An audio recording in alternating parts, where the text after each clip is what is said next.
All right, everyone. And on today's episode, we've got Mr. Eric Brooker, who is a technology executive turned podcaster. Sounds familiar. Whose podcast focuses on culture and leadership. And he's had guests from New York Times bestselling authors to founders of major corporations. I'll let him name drop some of those. But I want to get Eric on. I met you through Ronell Richards through LinkedIn and all that jazz, man. So I love your style, love your content, man. So come on, tell us a little bit about yourself and who you are. What do you do? Yeah, no, I appreciate the opportunity, Dale. I'm really looking forward to the conversation. So the short story is my wife and I live with our 7 kids in St. Paul, Minnesota. I've been in the tech space for, wow, gosh, I'm aging myself now, 21 years. And about a year and a half ago, I had a buddy reach out and ask me if I would join his podcast as a guest. And for the sake of transparency, I'd never actually listened to a podcast before, not one of his, but I had never listened to a podcast before. So I didn't really know what I was getting myself into. Well, I got off the podcast recording with him. I thought, gosh, this was really easy. The conversation part was easy. He walked me through the editing. And in the middle of this pandemic, this idea of the great resignation and people finding themselves, I decided to start a podcast. And so, yeah, I host a podcast. The podcast is called Counsel Culture, and we focus primarily on culture and leadership. So some of the guests you mentioned, the CEO of Chipotle, executives from Twitter, Disney, Chick-fil-A. We just had on a couple of weeks ago the founder of Reebok, who has an incredible story, an incredible journey himself. And the conversations continue. So for me, selfishly, it's been a really good learning opportunity. For my listeners, I've found that we've had some real impact. We have done a couple of episodes on alcohol and addiction, which is a real thing, especially in the pandemic. And I've had some people reach out to me, and it's really meaningful to know that the guests I'm having on are able to articulate their story, share their story, and have an impact on my listeners. Yeah, I think it's great. I think that's the one big positive. It's one of those things I hear, now, and who knows how it lasts over the next few years if things kind of correct themselves or get back to normal, whatever that's going to be. You hear that everyone's got a podcast and whatever, and that kind of, I don't know about you, that kind of made me think for a minute, did I even want to jump into doing this? Like, man, everyone's doing a podcast. I want to do it. But I agree, man. It feels like, there's value to be, we talked about this a little bit at the pre-show. Like if there's value to be gained, like go dig it up and put it out there, share it with the Yeah. world. Why not? People are hungry for it, regardless. There could be a billion podcasts, one out there is going to serve someone, so why not take the opportunity? With regard to as far as you, right? Talk to me about your family life a little bit. I know you're juggling a lot. So what do you got going on over there? Yeah, the family life's chaotic. So we are toddlers to teenagers. Our oldest kid is just turned 21. We'll talk about her a little bit later in the show, I think. And our youngest is 2. So we're dealing with potty training in college and high school and drama and dating. The thing that I find most fascinating about this for myself, the chaos that my wife and I live within, is something I think we've grown accustomed to, but B, I think we enjoy. I think we enjoy, I've got one of our kids is here. She's 13. She's lying in bed. The level of intention in which we're raising the kids has been a gift. I think I've learned a lot from my parents on how to raise kids, and candidly, if they're listening, how not to raise kids. But, one of the things that we do is we try and get the kids out on dates, just one-on-one. Every once in a while, we just got back from Cancun with our 13-year-old, because at 13, you get to take a trip with both of your parents anywhere in the world. But I mean, we're dealing with a lot, right? All the same stuff that everybody else is. We've got wrestling practice and play practice and sick kids and homework and projects. But, I don't think our life with 7 is any different than anybody else's with 2 or 3. I wanted to pick your brain about this because I know your podcast being about culture and leadership. Like, talk to me about leadership running a family of 7, right? Because a lot of times we talk about leadership, right? And we think that's organizational, that's in business, that's whatever. But you are leading a family. You and your wife are partnered in leading a family. What's your take on kind of the requirement of leadership in family growth and development? Yeah, so my tagline for the show is culture is contagious, leadership is a choice. It's actually the inverse of that. Leadership is a choice. Culture is contagious. And what I mean by it's a choice, whether you're the husband or the wife, uh, I think we all have a responsibility to lead by example. It really starts with that. It's the same stuff that our parents told us when we were kids, where we rolled our eyes. I, as a sales manager, the VP of sales for the tech company that I work for, or me as a dad, I have this idea that I always have to be willing to do what I ask my staff to do or the people that I work with to do. In the case at home, I've got to be willing to do the same stuff that I ask of the kids, meaning I got to do the laundry, I got to do the dishes, I got to take the trash out. I don't believe, and this goes for my wife as well, we don't believe that you can perpetually demand things of your kids that you are also not willing to do. Now, that's not to say that you have to do it all the time, but you have to show your kids your willingness to lead by example. And I'll take it to work for just a minute. Gosh, about 6 years ago, I had a very dear friend at the time, Lucas. Lucas and I worked together. We worked in the data center business. He was the facilities manager at the time, meaning in a data center in particular, I bet you they had 100 cameras strewn throughout the building. And when I used to get to the data center, because it was a few hours from my office, or from the house, I'd normally spend the week up in northern Minnesota. And so I'd get to the office pretty early, 6:30 in the morning. And he pulls me in his office when he gets in at about 8:30. He shuts the door. And man, Lucas and I are buddies. I think I'm in trouble. He says, I know what you did. I said, Lucas, what are you talking about? He said, I saw that you got in at 6:30 and I saw what you did. Do you want to fess up to it now? And I thought, I don't even know what you're talking about. So we go this back and forth, and I'm starting to like drip in sweat for fear that I've done something wrong. And he says, Eric, I saw you do the dishes, sweep the floors, and make some coffee. And I was like, time out. Hold on. What are you talking about? He said, well, I saw what you did. That's all Julia's job. I said, well, Lucas, we've got someone coming in at 9 o'clock this morning to tour the facility. There were dishes in the sink. There was some stuff on the carpet that needed to be swept up. And I was going to make coffee. So I made myself some coffee.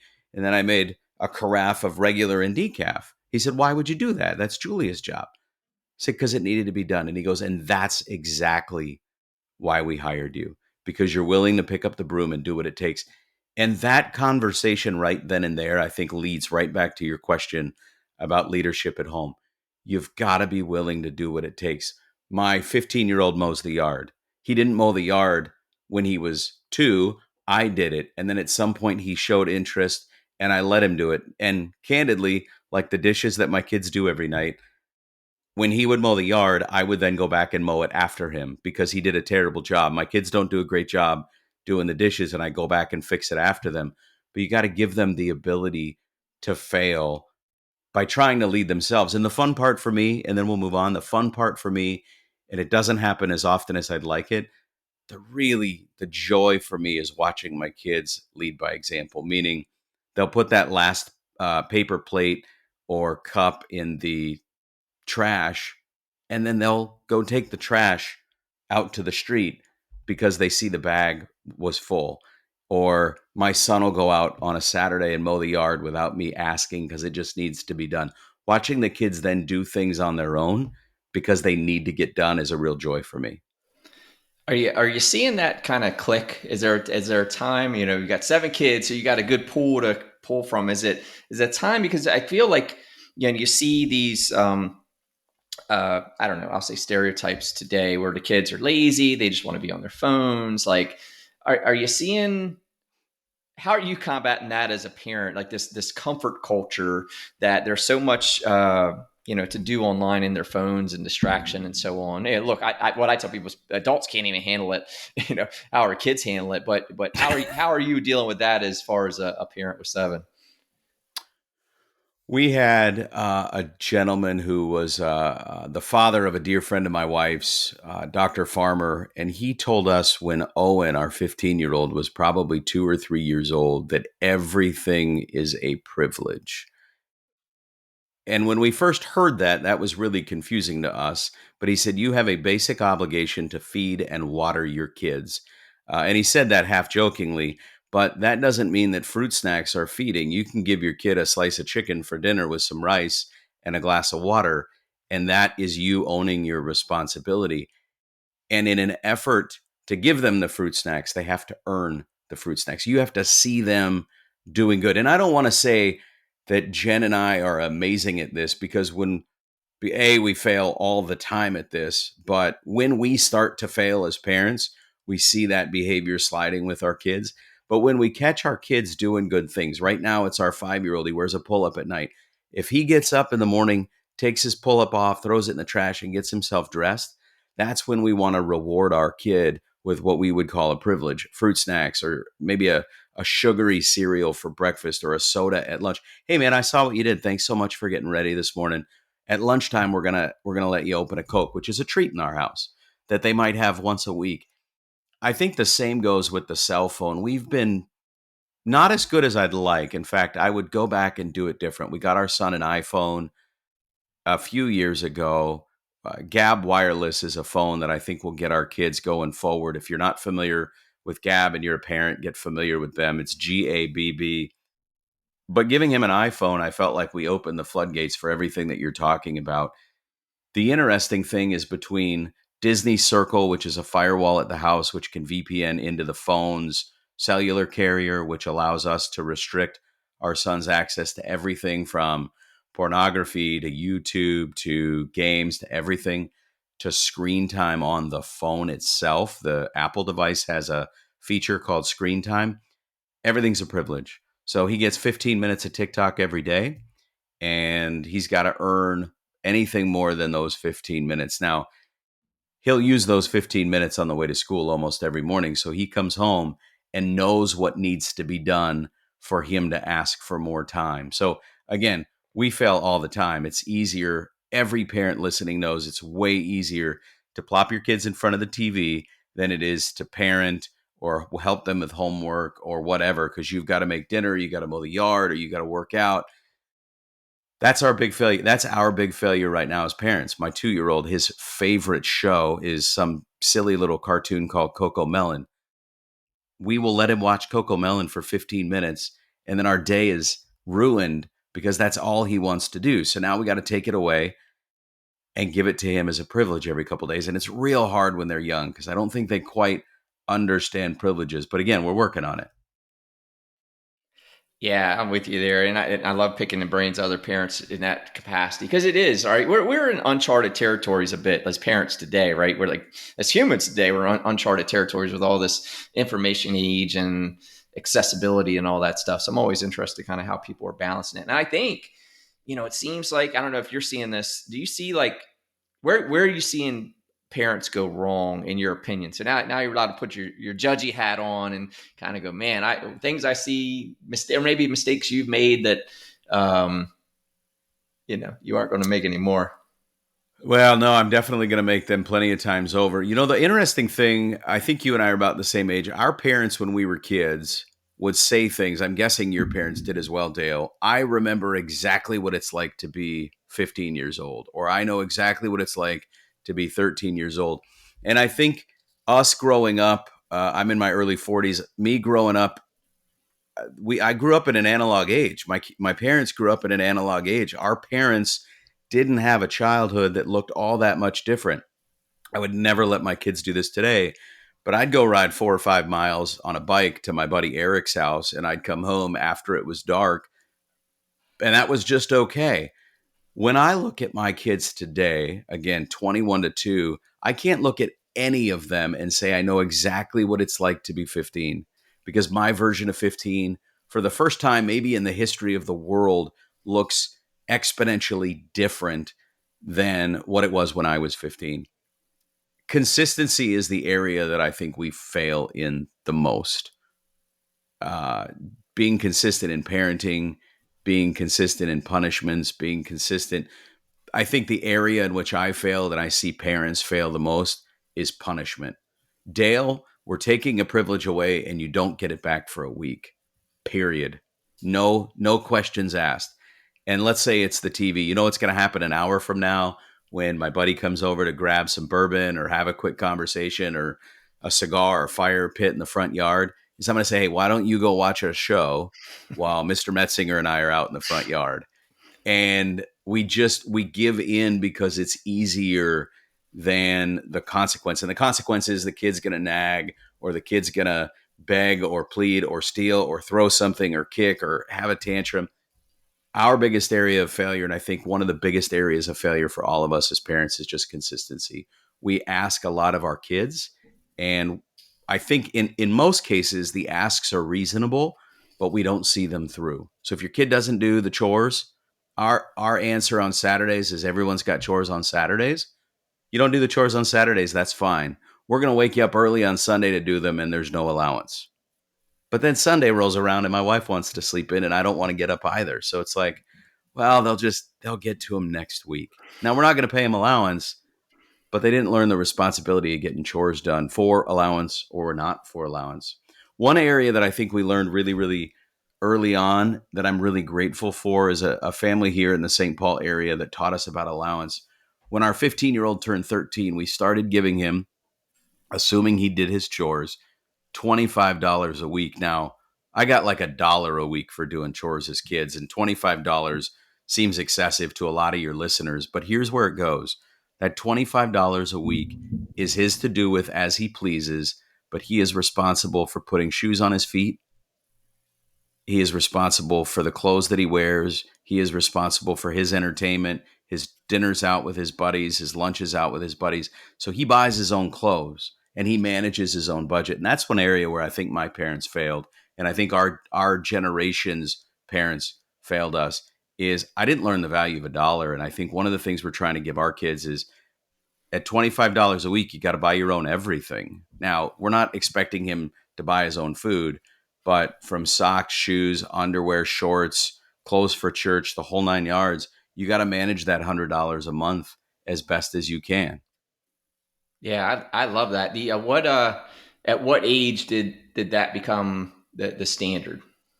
We just started talking about doing it for a 13-year-old. When Owen was 13, I think is when we started it. And we'll, generally speaking, I think we buy socks, underwear, and uniforms for school, and that's the extent of it. One pair of shoes a year. But otherwise, he's got to manage it. And the interesting thing is, the first place we start shopping, Dale, anytime he needs to go shopping for something new, we start at Goodwill Yeah. because he recognizes that he's got a budget to live within. And as a kid, I had no idea what Goodwill and Savers and thrift stores were. And there's nothing wrong with it, but he's mindful of his budget.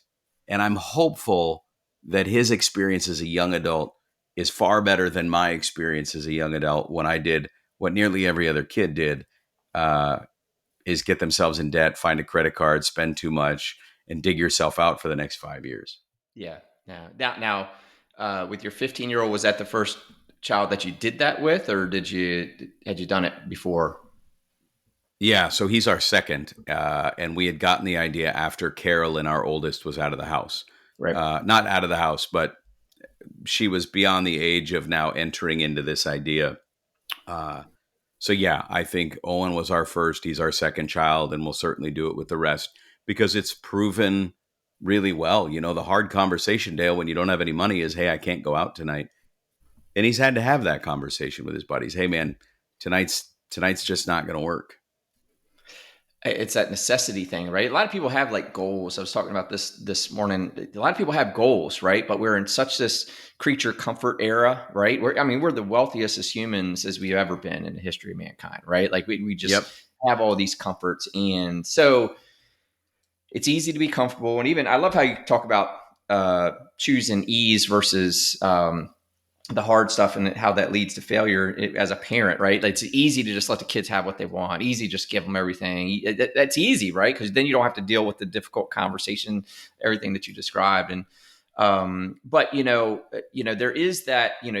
Someone can have a goal, and that's great. But if they're comfortable, and there's not enough push, right? There's like sometimes some people, some mindset, like the goal is like a nice to have versus having some necessity that if you don't start moving in the direction of these goals, like you're not going to get what you want. So I love that you've got your son, I think you said Owen, like kind of in this budget era that he's got some necessity to save. He's got some necessity to be thrifty, and money conscious and and ultimately build the value to dollars. I think it's awesome. It's really, really good. I will say I do think it's important to recognize the times in which that isn't necessarily going to happen. And I give an example. We rely heavily on him having a cell phone, either because he's at home with the kids or because he's on the other side of town with his buddies wrestling at wrestling practice or at play practice or something like that. He goes to school about 45 minutes away from where we live. So him having a cell phone at 15 is pretty important. We bought him a cell phone when he was 13, and I looked him in the eyes when we gave it to him, and I said, young man, this is the only cell phone we're ever going to buy you. And about 3 months ago, he broke his cell phone, and it was $400 to replace it. It was the cheapest option that we could find, was a $400 replacement. Now, we give him a budget, $25 a week.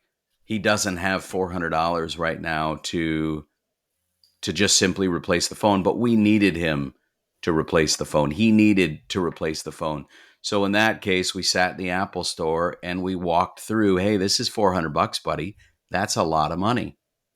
We're going to put it on our debit card today and you're going to pay us back. But before we buy the phone, how are you going to pay us back? How often are you going to pay us back? Is it $10 a month? Is it $30 a month? And we sat in the Apple store before we made the purchase and we came to terms on what that was going to look like because it was important. And Yeah. we still talk about it. He owes us, I think, $325 every time he makes a payment. He sends us a text with the updates of what he owes us. So we're documenting it.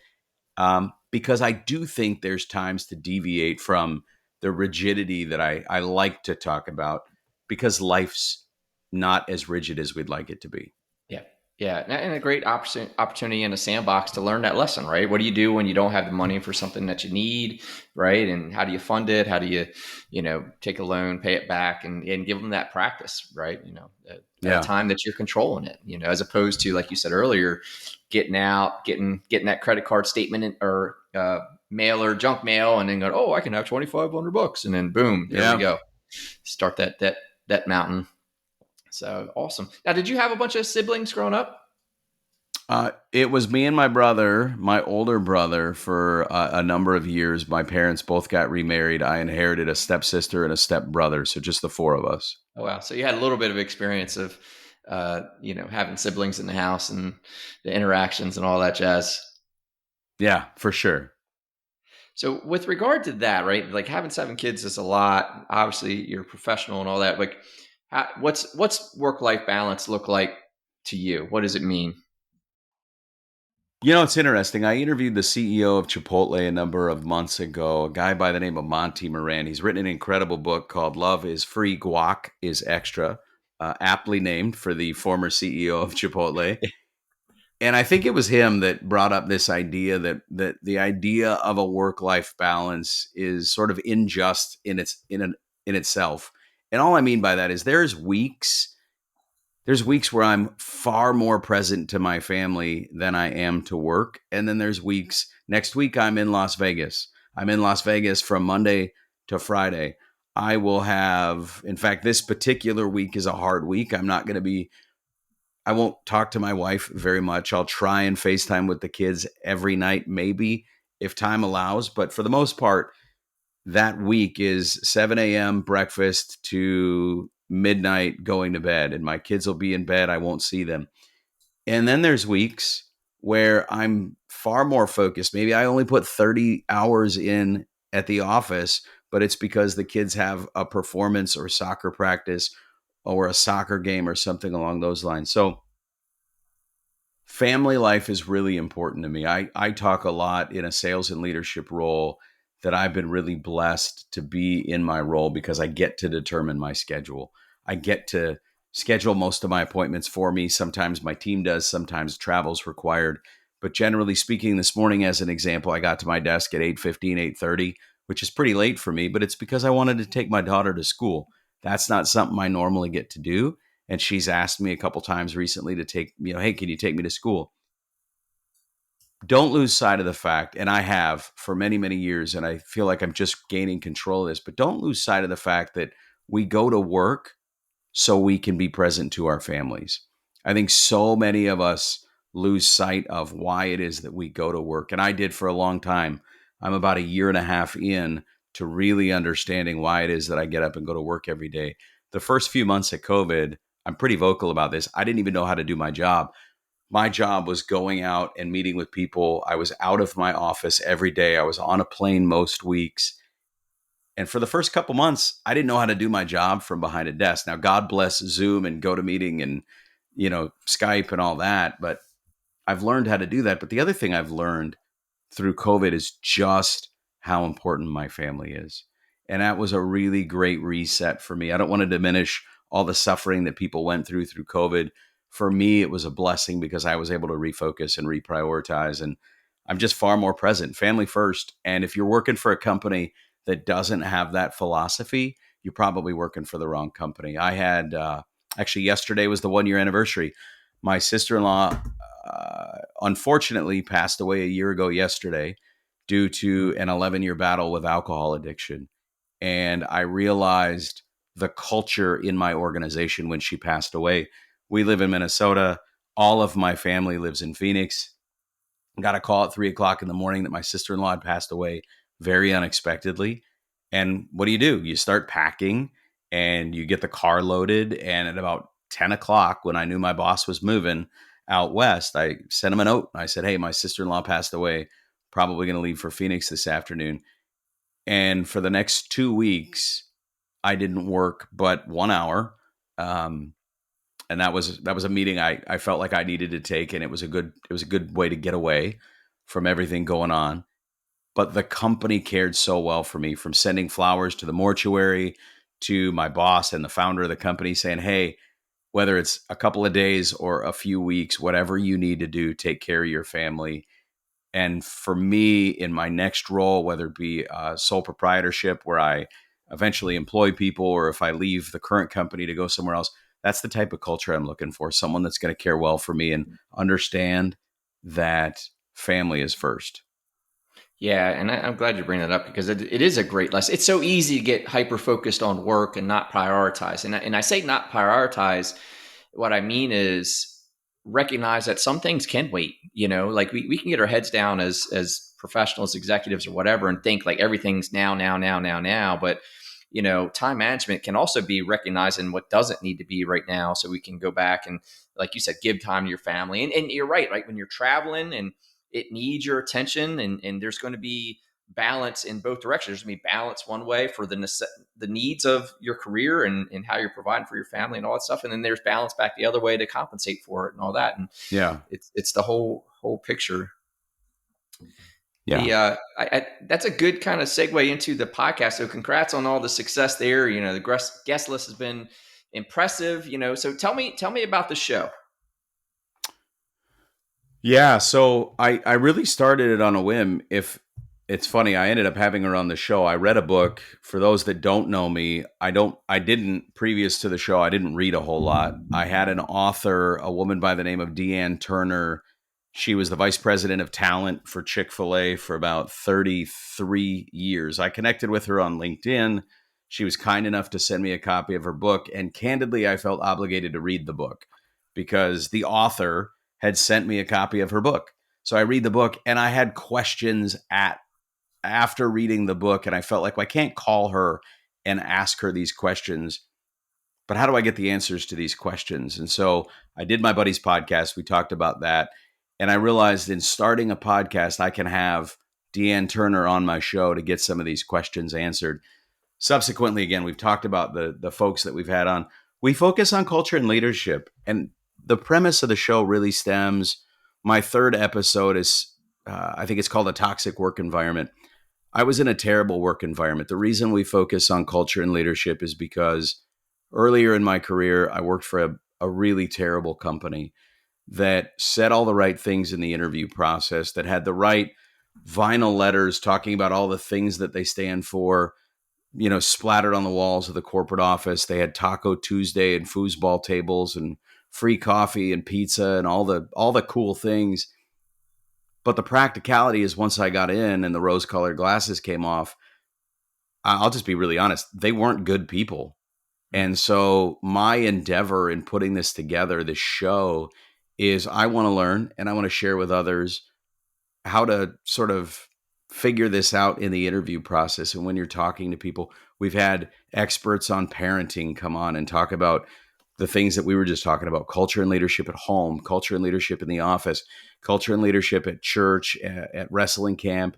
And I feel selfishly, I've learned a tremendous amount. I mean, I never would have gotten to know the founder of Reebok had I not started a podcast. So selfishly, it's a lot of fun. But back to the alcohol piece for just a minute. I aired an episode, oddly, the day my sister-in-law passed away is when it was scheduled. So I ended up airing it that day, despite the fact that she passed away. But it was about alcohol addiction, of all things.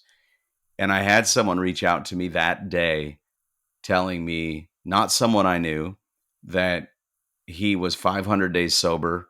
He said, Eric, I woke up 500 days sober and I was ready to celebrate.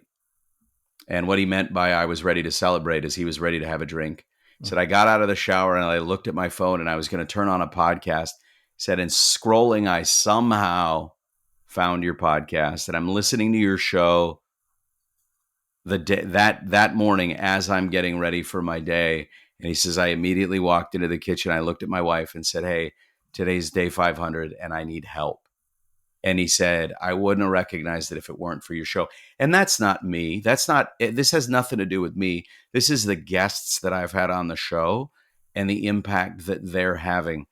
But as long as I continue to have those impacts on people with the guests that we have on the show, man alive, I'm absolutely going to keep doing it. And again, selfishly, the things I'm able to learn through these guests, I'm so grateful for. Yeah, look, and feel the same way. I'm like taking notes. Like everything is a privilege. Like it's common sense, but yeah, I'm with you, man. Like getting all this, knowledge and just, and just it's a lot of value content. And I think like, being a soldier in a good fight, as I like to say, getting out there and making sure this good, thoughtful information, and it become and good. What do I say? A lot of ego out there today and helping people kind of break through and go, no, we all have problems. We all have challenges. Here's how we overcome them.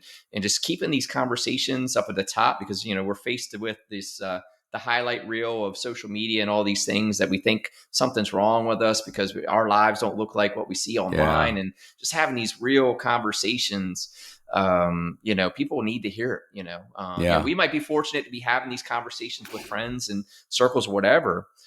But other people don't have that privilege sometimes. So hearing it in these podcasts and everything else is a great way to get access to that value. Well, I think there's little things. The highlight reel, hopefully we'll talk about that a little bit later. The highlight reel issue that we're going through in society, I think, is a real problem.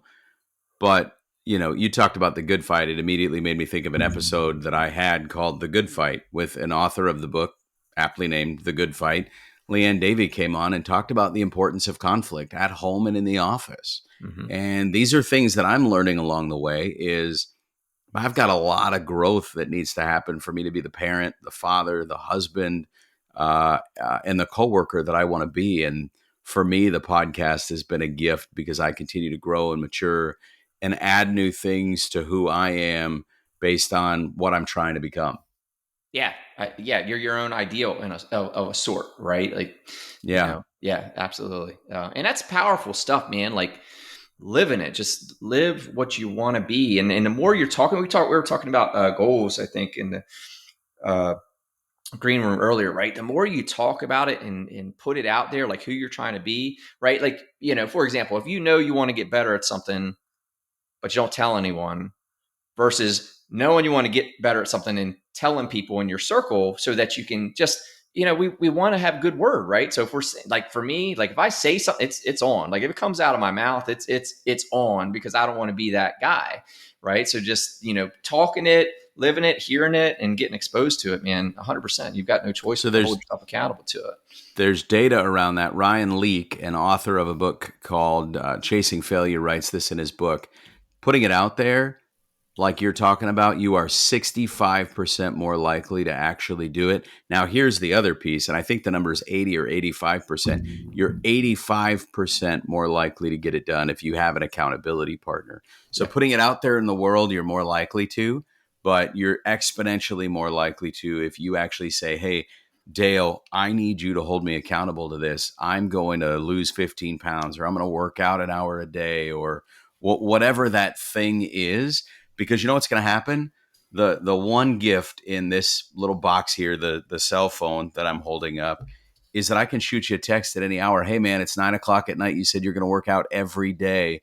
Have you gotten your workout in yet? No. Well, then get off the couch, get out of bed, go get your ass on the bike, go now, right now. Like, you have that accountability if you actually have someone holding you to it. Yeah, no, 100%. With regard to the show, like it's Counsel Culture. How did you come up with the name? Well, that's a funny story. So it used to be called The New Norm. And The New Norm, candidly, was a lot of fun for a while. The podcast hasn't changed a whole lot. We've added this idea that we hear from inspirational people that hopefully motivate us to be better versions of ourselves. But I really, as COVID continued, I didn't like the connotation, the new norm. When I grabbed onto it, it felt like a very new phrase. I know I didn't, but I felt like I came up with it. And so I actually put it out there to my listeners and said, "Hey, I need to rename the show. I don't think this adequately talks about who we are and what we're doing." And I had a contest. In fact, actually the winner of the contest is a guy named Nick Miller. He sent me a text. I said, "Hey, whoever comes up with the name I'll give credit for on the show, I will send them some swag for the new show."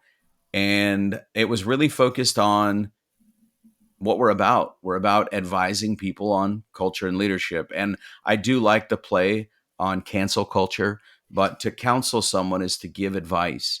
And we're counseling people and giving advice on culture and leadership. And Nick sent me a text one night and said, "Hey, I've come up with it." The interesting thing about the name is I had a name, I had a logo, I had paid a marketing firm good money to come up with the new logo and the new design. And he said, "Eric, I've got one." And Nick, if you're listening, I was really placating you. I wasn't going to change the podcast. I'd already spent a lot of money on the new logo. And then he said Counsel Culture.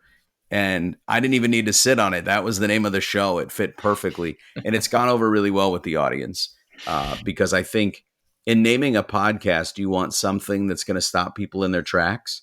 And I think Counsel Culture, the play on words from cancel culture, sort of grabs people. But I also think it really does a pretty clear job of articulating what we're about. Yeah, and what are you about? I guess what are you? Who did you produce this for? Who are you putting it out there for? Who do you hope your audience is, or what message are you trying to get across? So when I first started the show, I don't know that I had an answer for that. I started a show because I felt like my audience was me, and I wanted to do something different and stretch myself through the pandemic.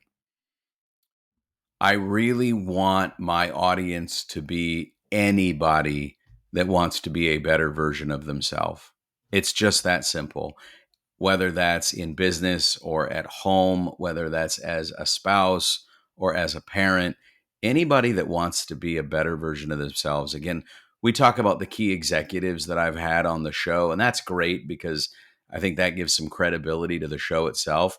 But I had a buddy of mine, David Linz. David is the parish director at a Catholic church in Arizona who has an immense amount of wisdom to offer in terms of just life. He's been through a lot. He shares his wealth of knowledge. We had Dr. Mary Ruth Hackett on, who's a child psychologist, because I wanted to talk to her about parenting, not just through the pandemic, but parenting in general. I think so many of us strive to be better versions of ourselves. And I'll go back to what you said. We get this highlight reel scrolling Instagram, or we get this highlight reel scrolling Facebook, and we're like, shoot, I'm never going to be that parent. Well, none of those people are that parent either.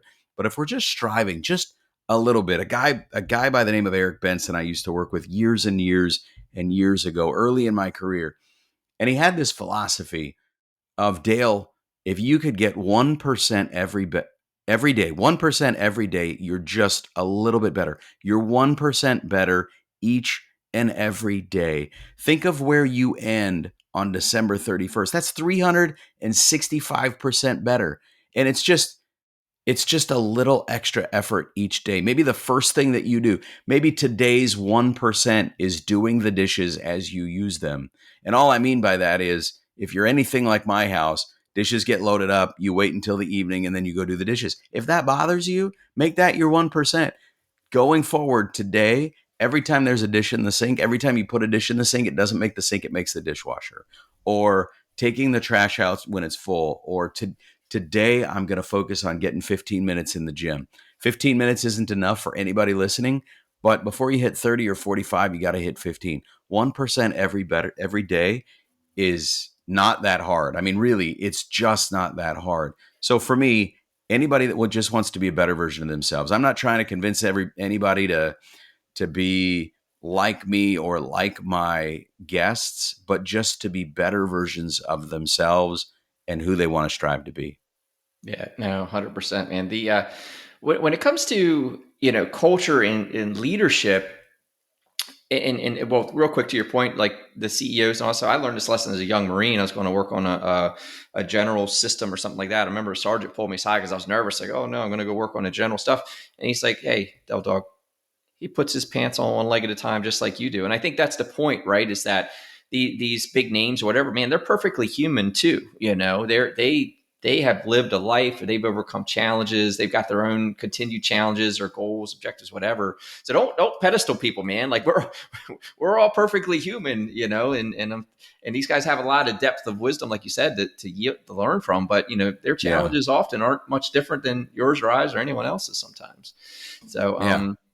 when it comes to leadership, what makes a good leader in your opinion? Someone that's willing to get in the trenches.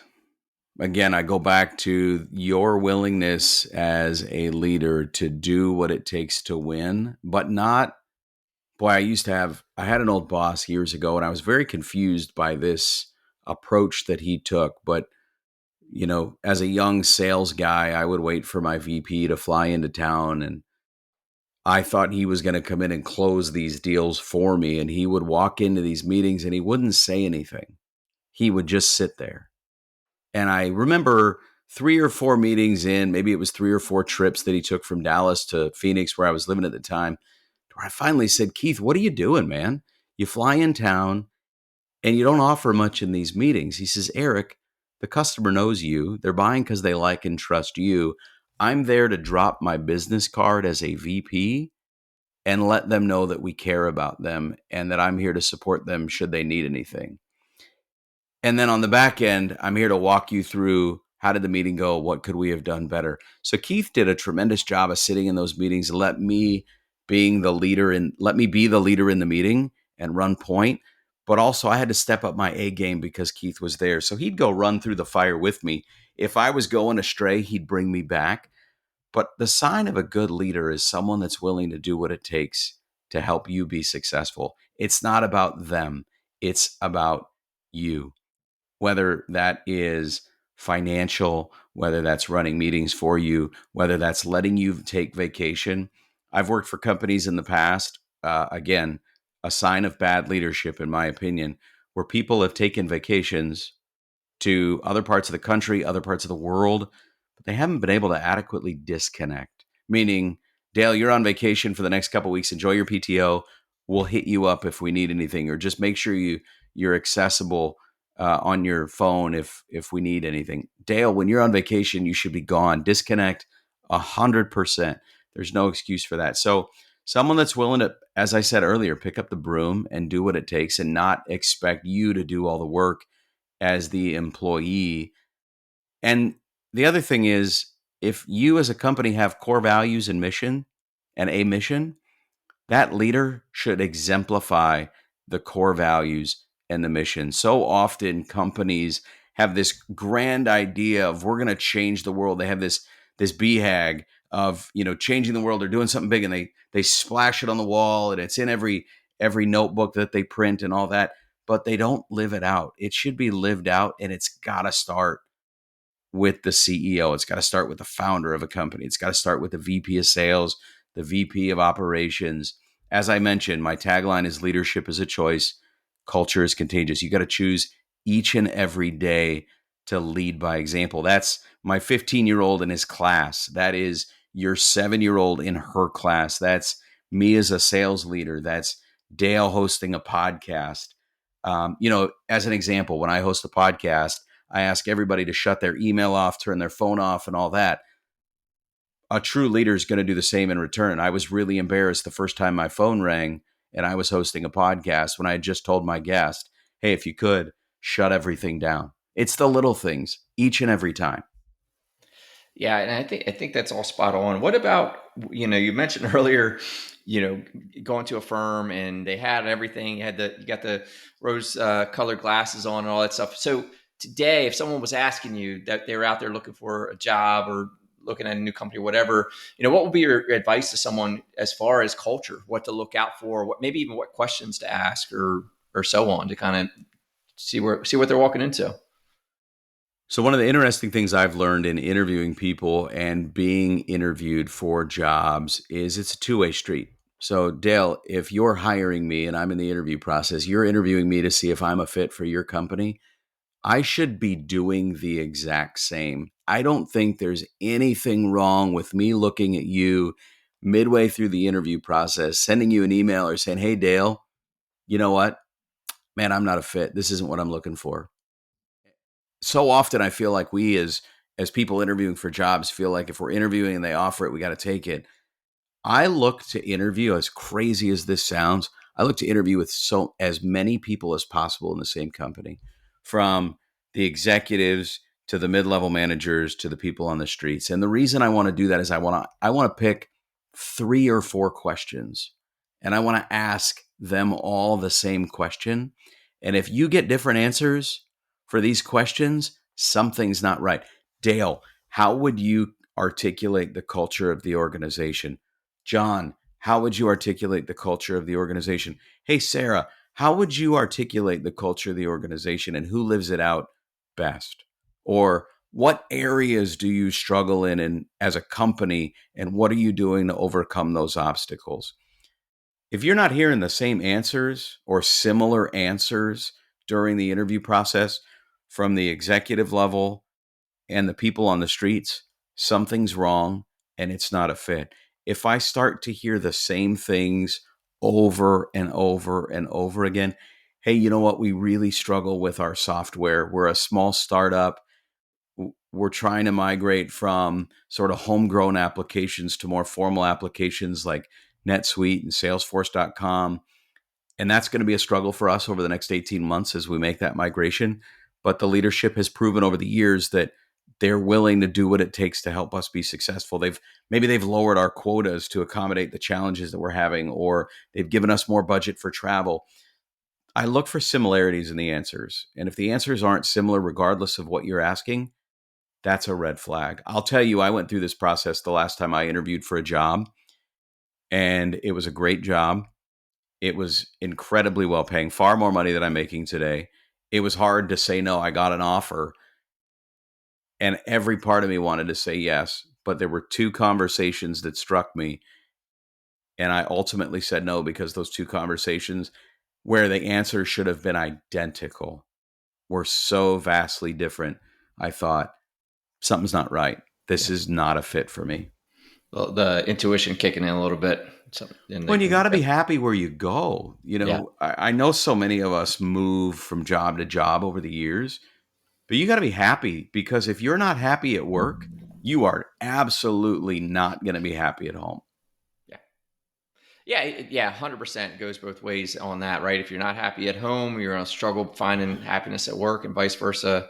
Now, I'm with you there. With regard to, and I think that's great advice and a great strategy and framework for someone out there today, especially people coming off unemployment because of COVID or whatever, or looking for new opportunities. I think that's really a great tactic to really find the right fit for you, and it's important. You're right, because it's a bit of a marriage, right? I mean, it is a life event, picking your next employer. So.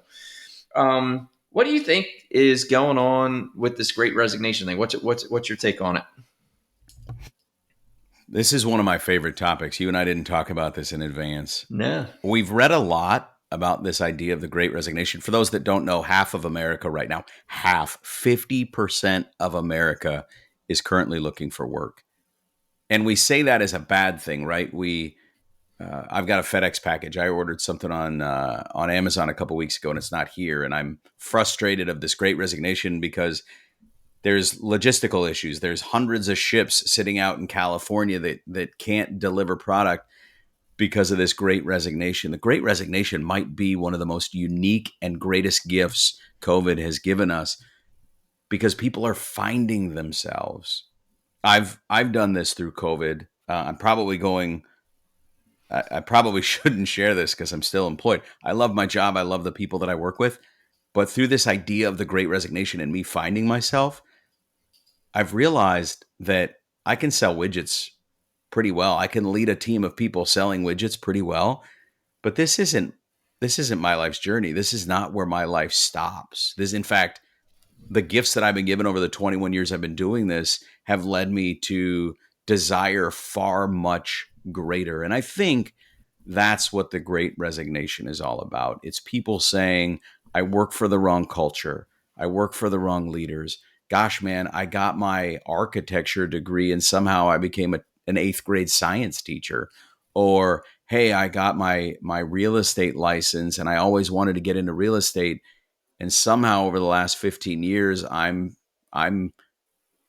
servicing vending machines or working at Starbucks or I'm a manager at a Macy's. And I believe the great resignation is people have spent a year and a half at home, more time at home than they've ever spent, and they're finding themselves. For me, I read a book every single week. I was 40 years old, 40. I'm 41. I was 40 years old the first time I picked up a book on my own for the purposes of deciding to read a book. I now read a book every single week. And I don't want to leave my company tomorrow, but I know my next job is probably not going to be selling widgets because I have bigger aspirations than I've ever had before because I've found myself.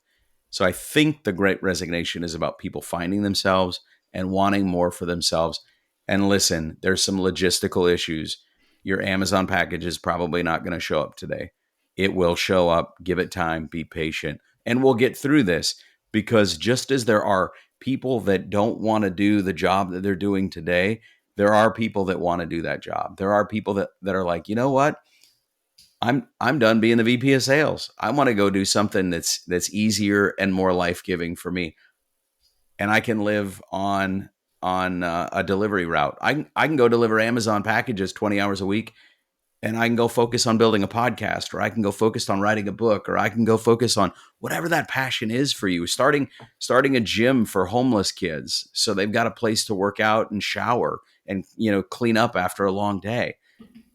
So I think once we get through this great resignation, society's going to get back to normal. I think everyone's going to be a lot happier because they're where they want to be and not necessarily where they got stuck.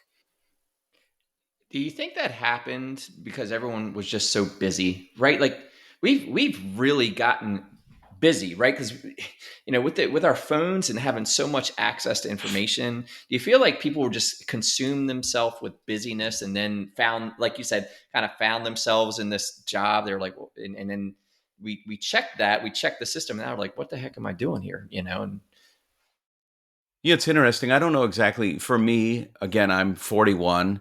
I'll be 42 in a couple weeks. Someone's done the math and they're like, damn, Eric, he got started really young. Yes, I've got a 21-year-old. I had my first when I was 20.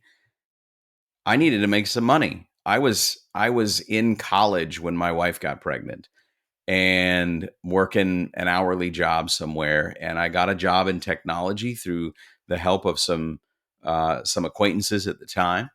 And I got quote unquote stuck. I made good money for a 20-year-old. I make really good money as a 41-year-old. I'm fairly talented at this. So this is where I started my career. And I don't mean this to diminish my industry or what I do or the people that I serve or get to work with, because I love everything about what I do. But I got stuck about 15 years ago. I realized, well, shoot, this is not what I thought I would do. There's a part of me that wanted to go to finish school and be a lawyer. There's a part of me that had other aspirations for my life, but gosh, man, this is what I'm doing. And I think you do something for a couple of years and you find out that you're pretty good at it. Or for some people, it's just easy. I talked to a guy yesterday. I said, hey, how's work? He goes, I don't know. It's really easy. I said, are you looking for work? Are you bored? He goes, bored out of my mind. But I'm at a point in my career where easy's just okay. So I think a lot of us found ourselves in an industry or in a vocation that was easy, or it paid the bills, or to your point, it checked a couple of boxes, and we just got stuck. And then again, me sitting in my house for a year and a half, and the joy of watching my kids run by, and now I'm reading a book every week, and I've somehow found myself. I think a lot of people sat down and said, well, I didn't like going into the office anyway. So the idea that I don't have to go see those people, this is great. Let the pandemic continue, because I do not want to go see those people. I don't want the coffee talk. I don't want the chatter at the cube. And I think they found themselves. Some of it is we're just really busy. Whether you've got no kids or, in my case, 7 kids, our lives are full. And where they're not full of things that we are obligated to do, there are things that we obligate ourselves to, whether it's the hour-long commitment to the gym every day, or I'm going to sit down and read a book for an hour every day, or I'm going to mow the yard, or I'm going to serve the neighbor who's in his 80s and I'm going to go mow his yard.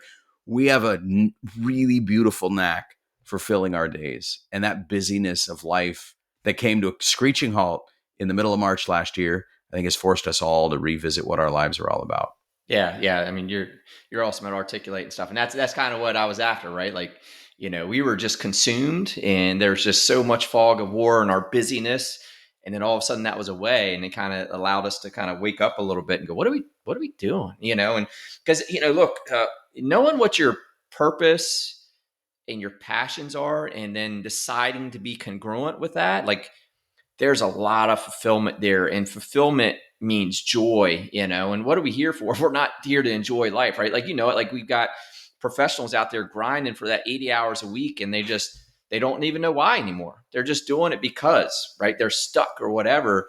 They don't have that sense of fulfillment or being passionate about what they're doing. And I think you're right. Like there's a check to that system that gave people an opportunity to kind of pick their heads up. And you're in sales, and I guess it kind of relates to sales. I used to tell people, when you go back and go to like renegotiate a contract or something, and someone's pushing, salesperson, CFO, whatever, to do a price change. Oh, they've been paying the same price for years. My always thing was like, look, we better weigh the risk, because the minute you invoke change, you invoke change. So if you go to a client and you go, hey, you've been with us a year, we're gonna add some value, this is going to be the change.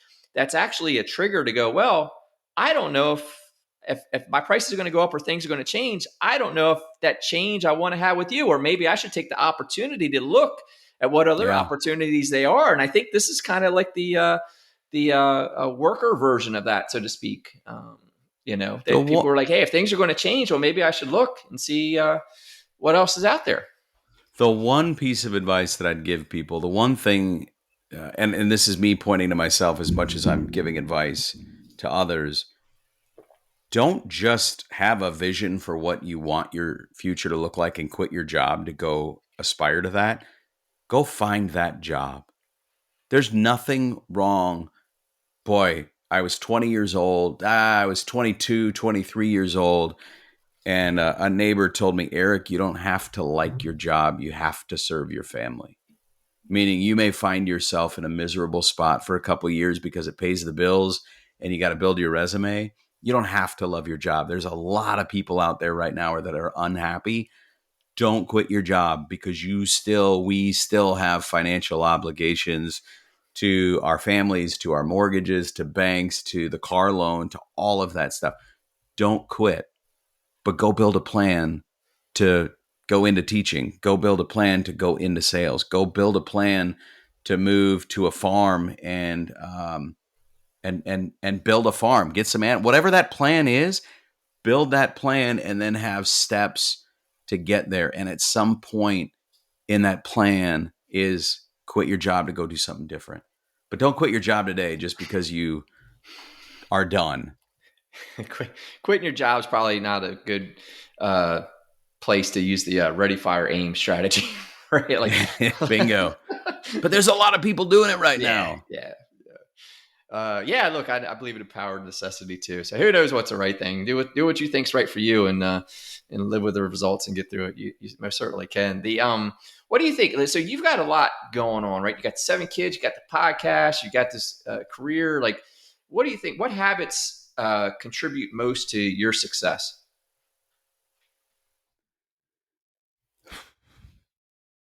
Probably none of my own.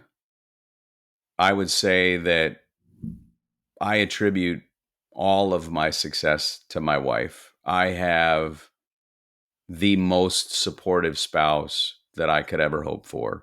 I dreamed up this podcast I now about a year and a half ago, and she leaves the house so I can record. I read a book every single week, and she gives me the time to do that. Now we've mapped out the things that are really important in the home. So, getting the dishes done, spending quality time with the kids, making sure her and I get out for a date every week.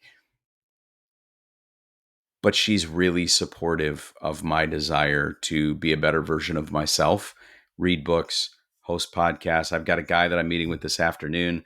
So she is out of the house right now, taking the kids somewhere so you and I can record. She'll leave again this afternoon. And so for me, I got to read a book every week. That's my commitment to myself. So there's the habit.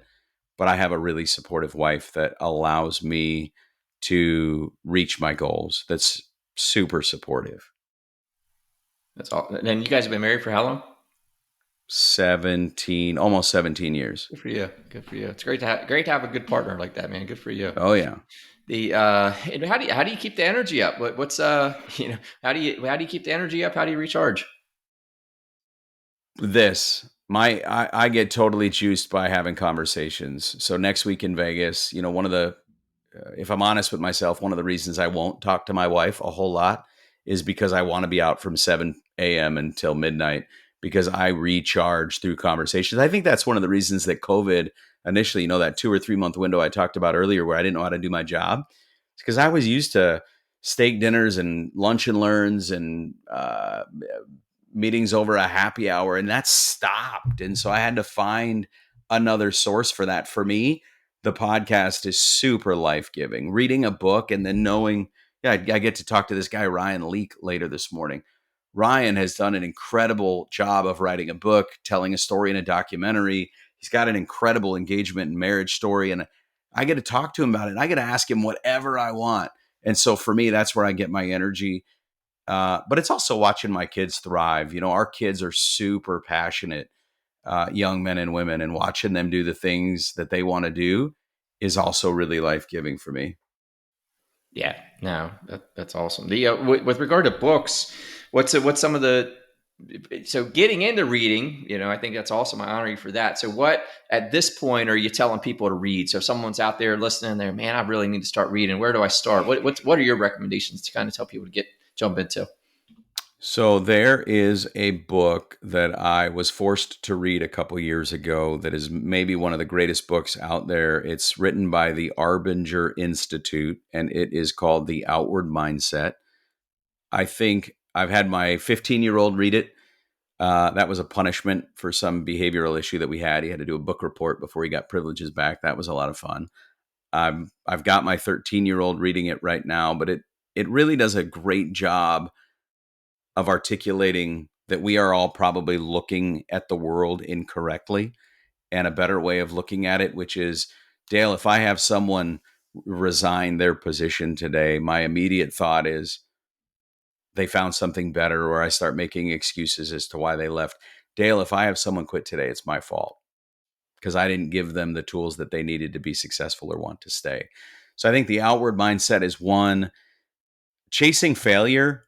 I decided a couple weeks ago that at the very end of the year, after having read 50 or 60 books this year, that I'm going to do maybe a top 5.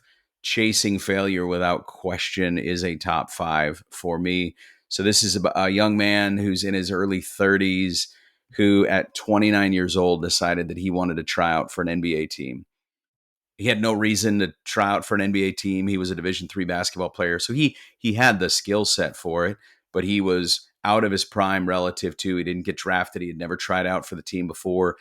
But this idea of chasing failure and the things that we can learn from failure, the book is absolutely fascinating and by far a top five. And then I would go with Leanne Davey. The book is called The Good Fight. We talked about it a little bit earlier. All but one chapter is dedicated to conflict at the office. How do we have meaningful conflict at the office? And the last chapter, which I think she could write an entire book about, is conflict at home. How do you have meaningful conflict at home? Because, Dale, so much of what we all do in life, at the office, at home, at church, on soccer, to whatever your sporting event is, or whatever, we avoid conflict at all costs. And she talks about how to engage in healthy conflict. And I think that's a very necessary thing to do. Absolutely. I love it. And I think you read much Jordan Peterson? Yeah, I've read some Jordan Peterson. So he points out as an example, and I don't know if this is a book or one of his lectures, but and you remind me of this, talking about your wife and the support that she gives you, right? Like, it's, you want to marry a partner that sides with your potential, right? That wants to see you meet your potential, and who's going to bring that healthy conflict when you're not, right? When you're not living to your potential, right? And having a true partner that's, like I say, on the side of seeing you be your best. And I think that's, we do ourselves an injustice avoiding these difficult conversations that need to be had, and that's where courage comes in. You got to have courage to do the right thing. And when that conversation, something needs to be fixed, you got to kind of lean in and not to go win, but to go fix it, right? Like, there's an issue, we got to fix it. So the only way we're going to fix it is communicating and getting it done. I think Yeah, that's awesome. absolutely. So, hey, man, I know we're running up on time, and I want to make sure you got some good time before you go into your next thing. But how can people find you? Find you on a podcast and find you online? What's a good way to connect? Counsel Culture is the name of the podcast, Counsel. Counsel Culture is the name of the podcast. Anywhere you listen to podcasts, you can find me on LinkedIn. I'm pretty active on LinkedIn. Is probably the social media forum that I am on and most active with. Instagram, Twitter, the whole nine yards. Cool, man. Hey, man. Well, look, it's been an honor. I want to keep picking your brain about, you gave me a ton of books. I'm an avid reader too, so you gave me a ton of good books. Looking forward to your list, because I've not seen these, but they're going on my list right away, man. So I appreciate it. I honor you for coming on, sharing your story. Got a lot of good advice out there, man. So thank you, brother, and I'll talk to you real soon. Yeah, thank you so much. I appreciate the opportunity. Yep, definitely.